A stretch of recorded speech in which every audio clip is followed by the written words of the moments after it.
راستے میں ایک صاحب ملے اور کہا کہ عمر تیور کوئی اچھے نہیں لگتے، خیر تو ہے، کدھر جا رہے ہو؟ کہا چراغ اسلام بجھانے جا رہا ہوں، یہ روز کا مسئلہ ختم ہونے لگا ہے میرے ہاتھوں۔ مسکرا کے بولے گھر کی خبر تو لو۔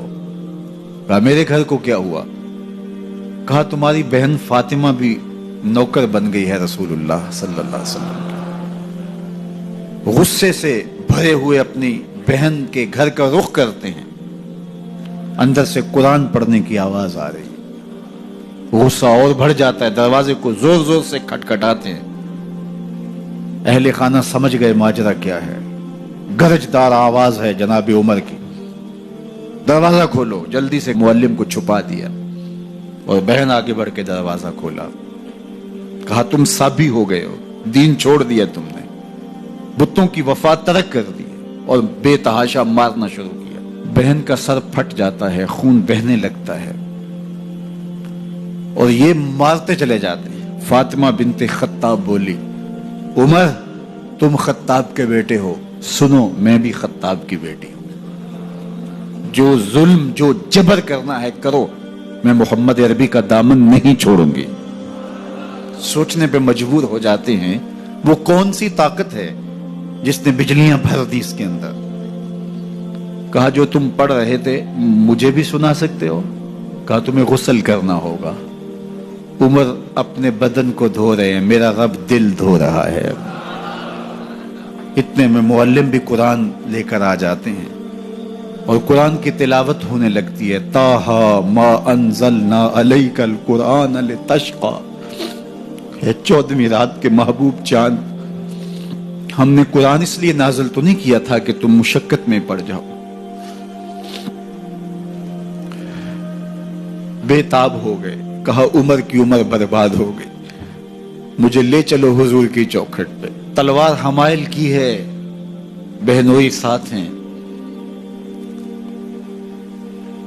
اور حضور کی بارگاہ میں حاضر ہو رہے ہیں۔ دروازے کے سوراخوں سے دیکھا تو صحابہ تشویش کا اظہار کرنے لگے کہ عمر آ رہا ہے، تلوار حمائل کی ہے، ارادے اچھے نہیں لگتے۔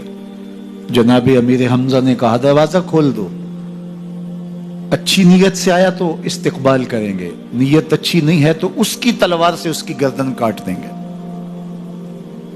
حضور کے سامنے جا کے بیٹھ گئے، گلے میں کپڑا ڈالا تھا، حضور نے پکڑ کے کہا عمر ابھی وقت نہیں آیا کہ تم اسلام لے آؤ؟ یہی وقت تھا عمر کے اسلام لانے کا، لبوں پہ کلمہ جاری ہو گیا۔ اللہ اکبر کی صدا اس زور سے گونجی کہ مکے کی گلیاں گونجنے لگیں۔ اسلام لانے کے بعد حضور سے پوچھتے ہیں حضور کیا ہم حق پر نہیں ہیں؟ فرمایا ہم حق پر ہیں۔ اللہ کا دین سچا نہیں ہے؟ کہا اللہ کا دین سچا ہے۔ آپ اللہ کے سچے نبی نہیں ہیں؟ فرمایا میں اللہ کا سچا نبی ہوں۔ تو کہا پھر ہم چھپ کے عبادت کیوں کریں؟ اب مسلمانوں کی دو صفیں بنتی ہیں، ایک صف کی قیادت امیر حمزہ کرتے ہیں، دوسری صف کے آگے آگے عمر بن خطاب چلتے ہیں اور حضور درمیان میں ہیں، اور یہ ملکوتی قافلہ صحن حرم میں آ کے اعلانیہ عبادت کرتا ہے۔ حضرت عبداللہ ابن مسعود رضی اللہ تعالیٰ عنہ فرماتے ہیں عمر کا اسلام لانا اسلام کے لیے عزت کا سبب بنا، اسلام کے وقار کی علامت بن گیا۔ ایک ایک کے دروازے پہ جا کے دروازہ کھٹکھٹا کے کہتے ہیں، وہ تو اور خبر سننے کے لیے بے چین تھے کہ یہ بانی اسلام کی زندگی کا چراغ بجھانے گیا تھا، کوئی خبر لایا ہوگا۔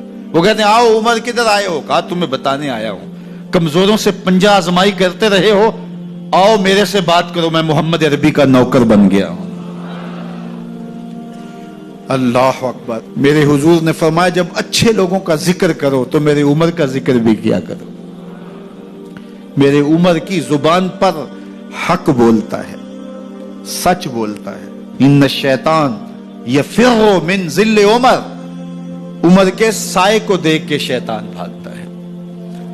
اللہ اکبر۔ اسلام لائے تو زندگی کی ایک ایک سانس اسلام کے لیے وقف کر دی، حضور کا پہرا دیا، حضور کی ناموس کا پہرا دیا، حضور کی شریعت کا پہرا دیا۔ اسلامی فتوحات پھیلی تو پھیلتی ہی چلی گئیں، کبھی مصر فتح ہو رہا ہے، کبھی ایران فتح ہو رہا ہے، آرمینیا تک مسلمانوں کی افواج پہنچتی ہیں، 22 لاکھ مربع میل پر حضرت عمر رضی اللہ تعالیٰ عنہ کی سلطنت پھیل جاتی ہے۔ عدل و انصاف کا دورہ ہوتا ہے۔ زمانے نے دیکھا کہ غیر مسلم بھی عدالت میں کھڑا ہے تو اسے خوف نہیں ہوتا تھا کہ میرے سے ناانصافی ہوگی، اس لیے کہ حکومت عمر کی چل رہی ہے۔ وہ بھی مطمئن ہوتا تھا کہ میرے ساتھ انصاف ہوگا۔